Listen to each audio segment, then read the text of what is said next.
we got engaged on the steps of the old YM.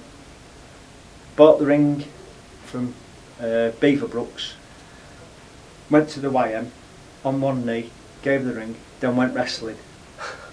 Well, she did a bit of shopping, and we got married on the 28th of December, and I went down to the Y.M.C.A in the morning, wrestled in the morning.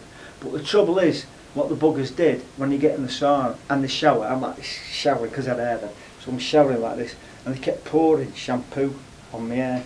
So I put about 12 lots of shampoo. My hair was like a thing, and I've got a wedding photograph, and it's all like stuck all over. You know? Although I'd been to the Y.M.C.A for a long time, I'd never been down to the wrestling, and somebody said, we want you to come to the wrestling club, because there's a young lad there, and he's 13, and I was in my 20s at the time, and he said, this young lad, you know, we want you, with me being small, they said, we want you to, you know, be a partner for him, you know, and I thought, 13, there's no 13-year-old was going to be me. And I went along, and it was joy, and I made a friend for life, and I made a friend with you for life. You and Stan, I must take this opportunity to say, you and Stan were my inspiration throughout the rest of it, you know, for sporting. The things you did, you talk about not getting any money out of it, well, you did things that personal trainers get loads of money per hour for now. You did for everybody. You started people off, you spent time and shown stuff. Stan did the same, you know, and that was a good thing about the YM. Yeah, it's like coming from home. Everybody lets on to you, and now and again you'll have a talk and someone will tell you the troubles. I go back 50 years with some of these people, and you know, it's as if they're my family, you know. So I've had a lot of friends from the Y.M.C.A, and I don't mean friends for a couple of years or a month or 2 months or same on holidays. It's friends I've had for years, and I can go back and pick them up. You can go and leave them for 10 years, but you come back and pick them up, which that's what it's all about. You feel as if it was yesterday, and you've got them back again. I've got a lot of friends. In fact, every morning there's about 10 of us, and the manager here, I train with him, and he comes regular, and I have a little class doing stomach exercises, and the same lads come every morning, and you know, we all do it together. And they're in the 50s, 60s, but I'm the oldest. And the oldest, you know, that's what I say, I'm the boss of a little joke, you know. when you see yourself with all these people, and you know, it was a different era in Manchester at the time. You know, it's not just about, it's about the time and the place as well. You know, to me, when I see something like that, I remember what we were doing that day, and. We've got members all over the world as we speak now who are still Y.M.C.A, if you understand me. And I think Bill Beswick has said this. I mean, Bill Beswick, Fred's brother, who is one of the top sports psychologists in the country. Yeah. I mean, It was England it was England football team sports psychologist. Yeah, and all due England to this. rugby. Yeah, but he's still, and he doesn't get in a lot nowadays. But he just loves coming in. You know, and he says you never actually leave the Y.M.C.A. The type of people that have come in, like Billy Connors, for instance. Yeah. He brought so many lads on, you know, out of pure, the pure kindness of his heart. If somebody didn't have any money, he would pay for them himself. Funny sort of culture, the Y.M.C.A, because at that point the male membership had to be persuaded to let the juniors come in, and that was the best thing we ever did in the 60s. Encouraged the youngsters to come in. So at sort of anything from, I think, what age would your Andrew have joined? Danny, about 4 or 5 year old. Yeah. I mean, we were on father and son camps, weren't we, together? Yeah, up at Glossop, because we had Is that what was called Y.M.C.A? Yeah, the Y.M.C.A. Yeah, the Y.M.C.A, yeah. And that really gave us a base to project not only the wrestling club but all the clubs really. I've got 2 sons, Thomas and Nathan. Both done a bit of wrestling. I've been for a run with Thomas tonight. He beat me, but I had the wind against me. So tell me a little bit about what happened when the women started being allowed to come in. To be honest with you, I walked in when the women started. Some of you didn't like it. You know this. And I walked in, my noddy. I looked out, looked at the pool, just turned round and walked back again. And then Bernard Bernard's brother done the same.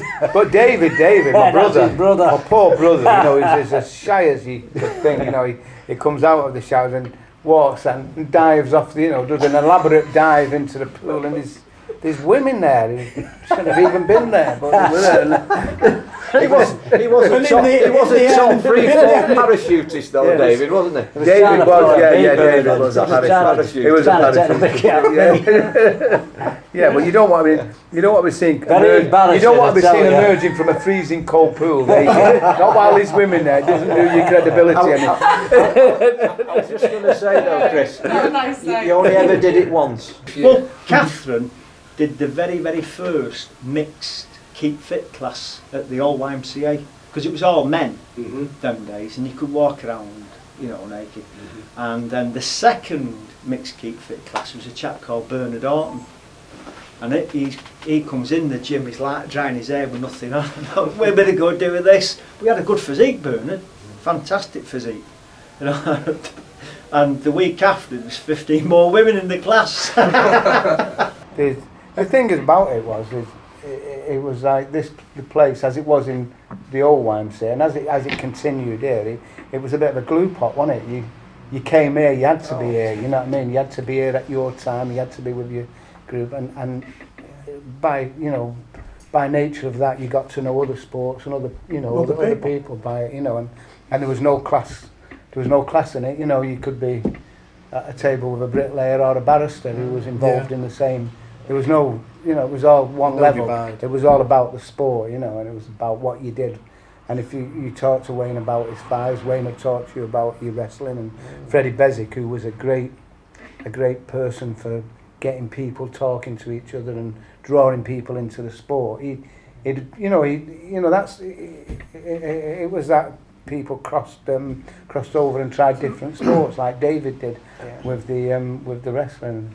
I'm glad you mentioned Fred Beswick because I'd like for you to just discuss Fred because I know he's obviously recently passed away a few weeks ago, and he was very integral to the YMCA, Mr. YMCA I think he was called. Just want to just reflect a little bit on Fred and what he meant I to think each Danny of would be you. best for that, wouldn't you, Danny? Yeah, Yeah, I'd say so. Yeah. bit moving really. Yes, I know, I understand.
Danny and Fred used to put shows on.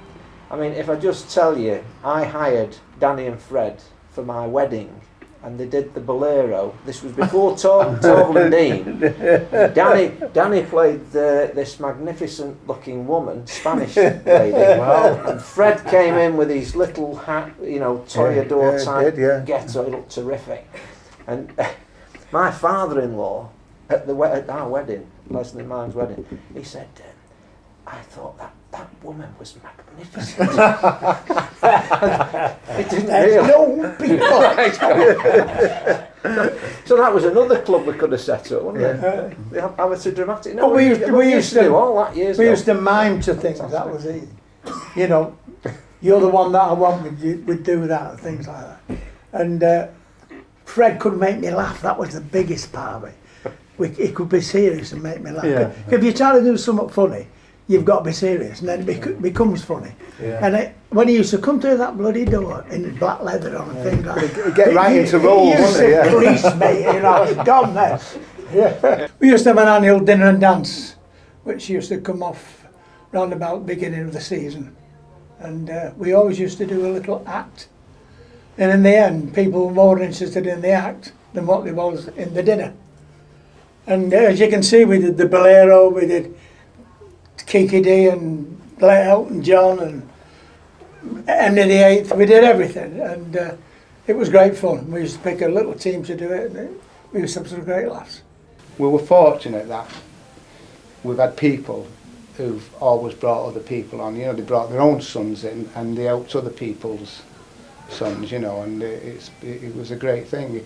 It was the old not the Y Club, but the old Y.M.C.A. It was like a parallel universe, if you like.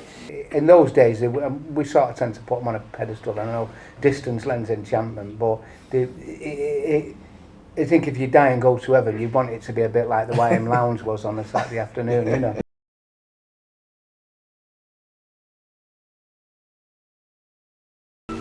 How many of you, ladies and gentlemen, get up sprightly in the morning and do your daily dozen?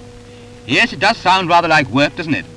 Still, if ever you should feel that way inclined, try this series of a dozen, devised by Mr. Herbert Naylor, Physical Training Director of the Y.M.C.A. Ankles, knees and hips feel the benefit of number 4. By the time you've done this, you will be really awake and ready for the 5th exercise. And now we are halfway. Any lady who can do this can tame her husband, so long as he doesn't do the same exercise.